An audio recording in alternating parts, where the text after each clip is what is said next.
Իսկ որ դուք նաև թալանում եք, դա երևում է արդեն ձեր գույքի եկամուտների հայտարարագրերից։ Հիմա նայում ենք սրան մենակ Պետրոս 2024 թվականի նոյեմբերի 26-ին Արցախի հայաթափումից վերջնական կործանումից արդեն խիղճը հանգիստ։ Երևանի Ավան վարչական շրջանում կանաչ թաղ նորակառույց թաղամասում, որտեղ առանձնատների ոճով բնակարաններ են, սա ունի ինդեքս 47 միլիոն դրամ արժողությամբ կամ նույնը $122,000 պլյուս 5 միլիոն դրամով էլ ավտոտնակ։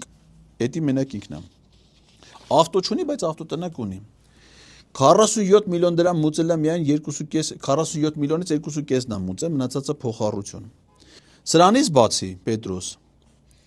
5 միլիոն 275,940 դրամ ծախսել է վերանորոգման վրա։ Այդ իրան քիչ է, մի հատ էլ իր կինը Մարիամ Հաջի Հակոբյանը